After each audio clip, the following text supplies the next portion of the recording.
9 గంటలకు కూడా రివ్యూలు చేస్తున్నటువంటి ట్రాక్ రికార్డ్ మాది.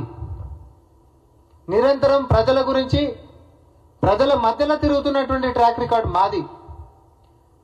ప్రజాభవన్ నుంచి సమస్యల పరిష్కారం గురించి అని చెప్పి ఈరోజు ఒక కమిషన్ చైర్మన్ని తర్వాత ఒక ఐఏఎస్ అధికారిని అక్కడనే కంప్లీట్గా కూడా పెట్టి ప్రజల సంక్షేమం గురించి మనం వారి సమస్యలు తీర్చాలనేటటువంటి పరిపాలన అందిస్తున్నటువంటిది ప్రజల ముఖ్యమంత్రి రేవంత్ రెడ్డి గారు. ఇంటికాడనంటే కిలోమీటర్ అవతల ఆపుతానంట, ఆడికించి ఆడికి నడుచుకుంటూ పోతారంట. రండి హరీష్ రావు గారు, మీరు ఎప్పుడు వస్తారో రండి, నేను తీసుకొని పోతా. ఈరోజు నియోజకవర్గంలో ఉంటున్నటువంటి క్షేత్రస్థాయి కార్యకర్తల కాడికి మొదలు పెట్టుకుంటే క్షేత్రస్థాయిలో ఉంటున్నటువంటి సమస్యలు పట్టుకొని వస్తున్నటువంటి వాళ్ళని కూడా మరి ముఖ్యమంత్రి గారు కలుస్తున్నటువంటిది మీ కళ్ళకు కనిపించకపోతే అది మా ప్రాబ్లం కాదు, అది మీ ప్రాబ్లం. అదే మీ చరిత్రలో ఏముండే, ప్రగతి భవన్ కాడ గంటల కొద్దీ ఉద్యమకారులైనటువంటి గద్దర్ లాంటి పెద్ద మనుషులని ఎండల కూర్చోబెట్టిపించి వెనుదిరిపించినటువంటి మీ చరిత్ర. మీ కేబినెట్ మంత్రులను కూడా కాన్వాయిస్ అడిగితే గంటల కొద్దీ వెయిట్ చేసి మళ్ళా యూటర్న్ తీసుకొని పోయినటువంటి చరిత్ర మీది.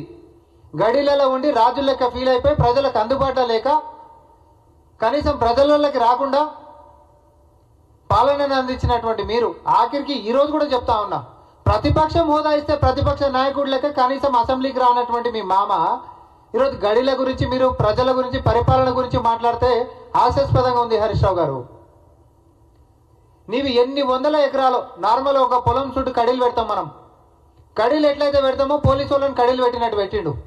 నువ్వు 10 సంవత్సరాలు అధికారంలో ఉంటే కాపలా లెక్క కడీలు ఉన్నట్టు పోలీసు వాళ్ళని ఆడబెట్టి కోట్ల రూపాయలు ప్రజాధనాన్ని నీ పారగార్చనీకే పోలీసు వాళ్ళని వాడుకున్నటువంటి నీ చరిత్రకి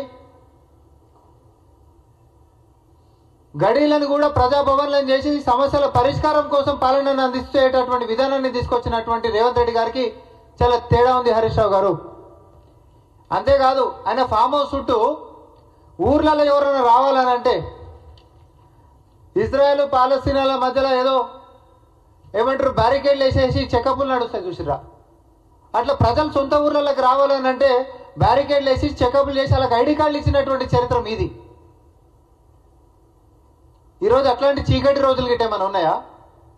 ప్రజాపాలనలో పారదర్శకంగా ప్రజాస్వామ్యాన్ని ఈరోజు బతికిస్తున్నటువంటి మా పాలన ప్రజల ముఖ్యమంత్రి రేవంత్ రెడ్డి గారు ఈరోజు మీరు గడీలకెంచి ఏది ప్యాలెస్ అనంట, ప్యాలెస్ ఏమైనా అధికారంలోకి వచ్చినాక కట్టినాడండి ఆయన ఏమన్నా? ఆయన ప్రతిపక్షంలో ఉన్నప్పటి నుంచి ఉంటున్నటువంటి ఆయన ఇంటిని ఈరోజు ఆ సమయం కూడా ఎందుకు వృధా చేయాలని చెప్పి పొద్దున 8 గంటలకు కూడా రివ్యూలు తీసుకునేటటువంటి దానికి మళ్ళీ ఈడికెంచి ఇంకొకడికి పోతే వ్యవస్థ మొత్తం కూడా ఎందుకు మనం వృధా చేయాలి?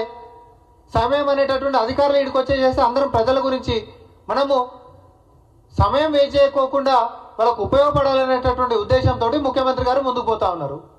కడుపులో మంట, కడుపులో కత్తులు పెట్టుకొని మాట్లాడుతున్నటువంటి మీ యొక్క తీరు ప్రజలు చూస్తూ ఉన్నారు. ఇట్లాంటి చిల్లర మల్లర విమర్శలు మీరు బంద్ చేసుకోవాల్సిందిగా. ప్యాలెస్ ముఖ్యమంత్రి లెక్క చేసినటువంటి మీ మామ కేసీఆర్ గారిని ఫస్ట్ అయితే ఈరోజు ఫామ్ హౌస్లోకి బయటికి తీసుకొని వచ్చి అసెంబ్లీకి వచ్చేటటువంటి బాధ్యతని హరీష్ రావు గారు తీసుకోవాల్సిందిగా. అంతేకాదు అధికారంలో లేనప్పుడు ఏం లేనటువంటి మీరు ఈరోజు కుటుంబంలో ఒక్కొక్కరు ప్యాలెస్ల కంటే పెద్దగా కట్టుకున్నటువంటి మీ కోటలు సాక్షిగా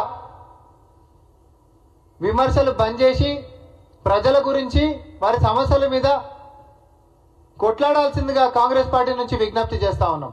అంతే తప్ప చిల్లరగా దయచేసి తెలంగాణలో గాలి మాటలు మాట్లాడుకుంటా జస్ట్ ఏదో గాలి ఆరోపణలు చేసుకుంటా ముఖ్యమంత్రి గారిని కక్కాలి కాబట్టి ఏదో టనాలి కాబట్టి దయచేసి వైఖరిని బంద్ చేయాల్సిందిగా మేము కోరుకుంటా ఉన్నాం.